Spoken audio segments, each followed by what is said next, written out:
Welcome back to Afropolitan Canada series on Black mental health. In today's episode, we delve into the post-secondary experience with students Ryleigh and Micah, exploring their journeys and strategies in navigating mental well-being.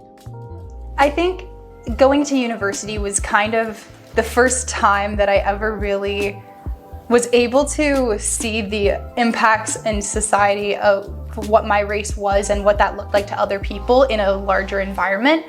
It was kind of just that in my school, in high school and in elementary school, I was in environments with people that had known me for so many years. And so my existence to them wasn't anything abnormal. But then I go into these larger environments with tons and tons of people who have incredibly different backgrounds, no matter who you talk to. And suddenly being Black is a thing that I identified with and started to identify with a lot more.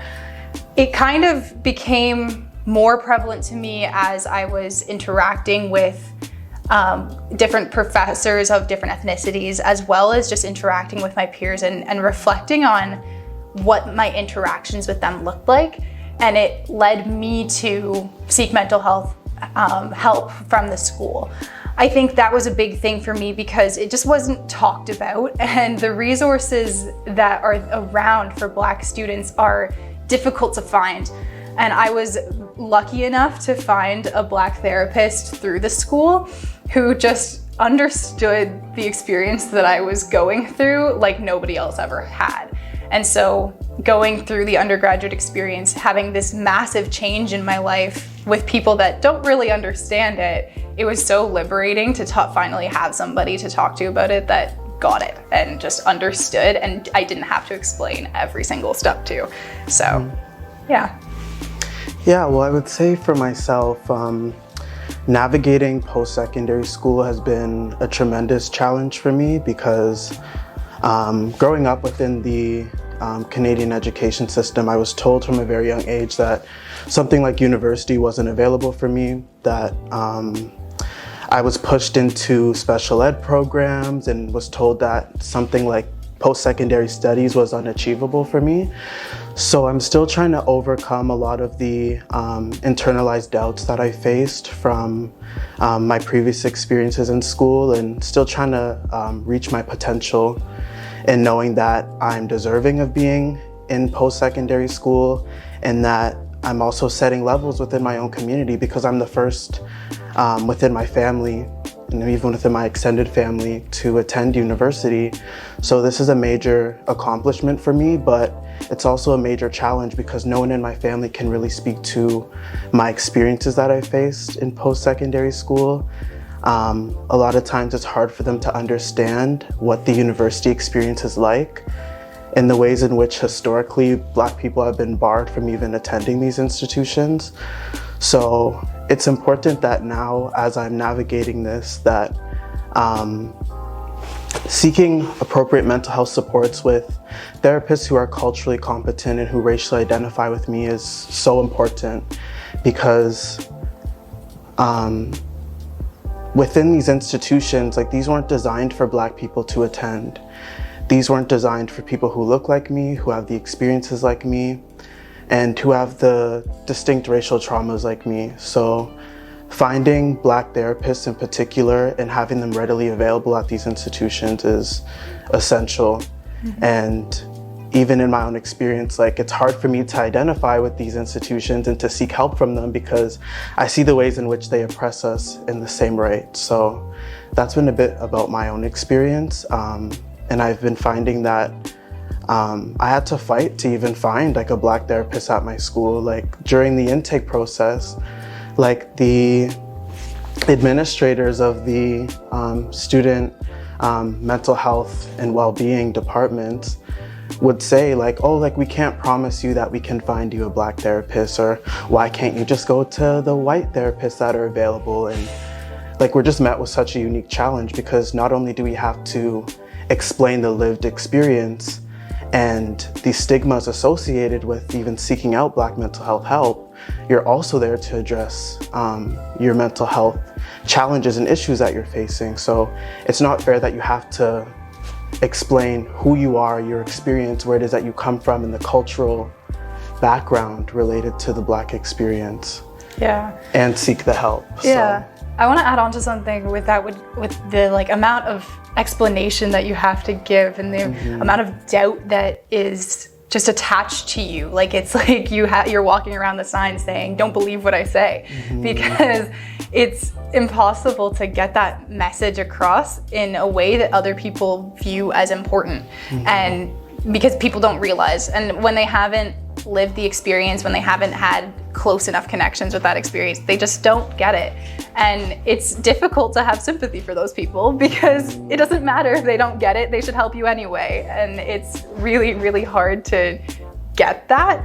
And so, yeah, it's great to hear that you've been able to have the same experience of finding those people who you can connect with culturally to speak to, but it's way too difficult. Like it's way too hard, and we shouldn't have to try as hard as we do.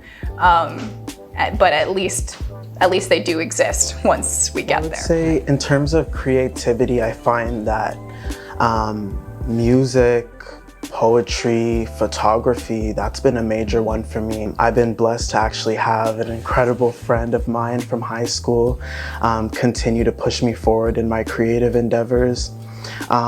We're just able to truly tell a story behind images. I really find beauty in that, just being able to freeze the moment.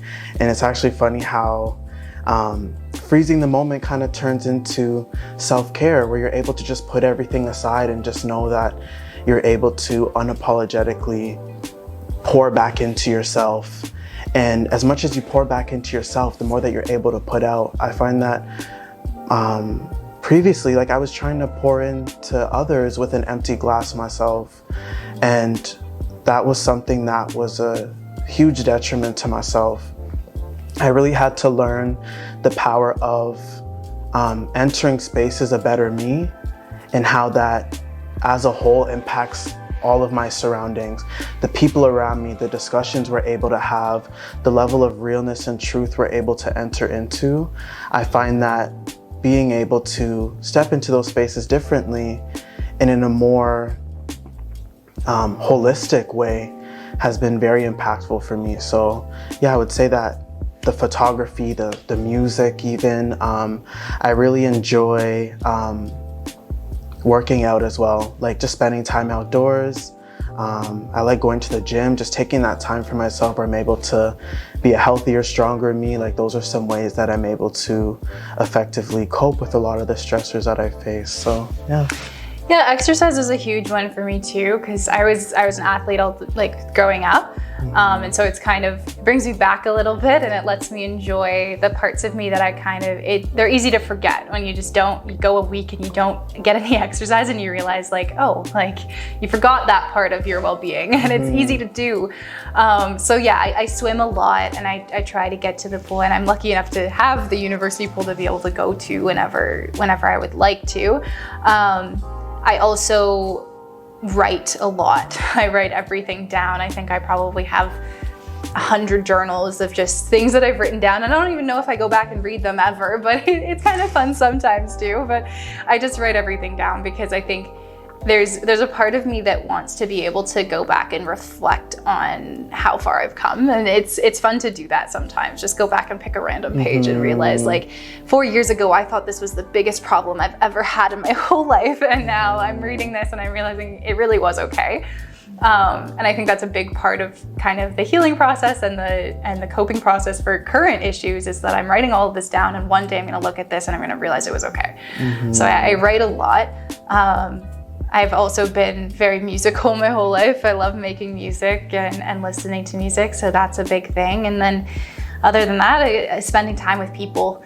I have always been a very people person, and if I can spend time with my family or friends, that's how I relax. And I don't feel, I definitely take time for myself and I take that alone time, but I don't feel completely relaxed in a day if I haven't had a nice conversation with somebody, and that part is really important for me too. Go back and read those books, I promise you. Even for myself, because I write regularly as well. And I have like those journals stored away in storage containers. And like, you know, even during COVID in 2020, like I went back and read some of the stuff that I was writing in like 2018, 2017. And this was like a very vital time for me. Like this was before I even applied for post-secondary. And like, you could tell in these pages, like I was going through it. Like my heart was in shambles. Like I truly felt inadequate. My vision wasn't even half of what it is now. I didn't have any confidence in myself. I didn't have any confidence for the future. And like, this is where a lot of Black people find themselves as they're in those periods of transition, because now you need to leave what you're comfortable with doing and enter into the unknown. And entering into the unknown can mean a multitude of things.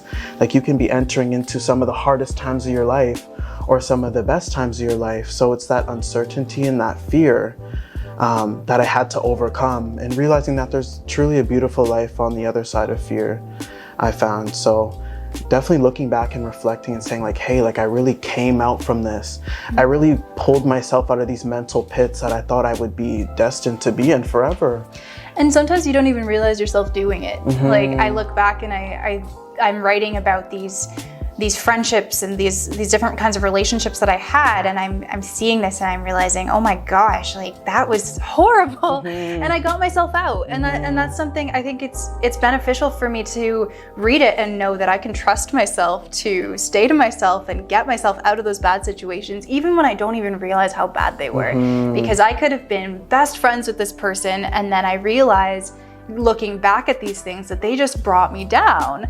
And then I come back to look at these maybe 5 or 6 years later, and I'm like, oh, so that's why I did stop talking to that person. That's why I left that behind, and I'm in a better place now because of that. I think that reflection is huge because it shows a lot of what you don't realize is inside you. It shows that subconscious level of you that you're not always interacting with, but is always interacting with you. Like it's always driving your actions and your words and your feelings without even noticing. But if you look back, you can see it.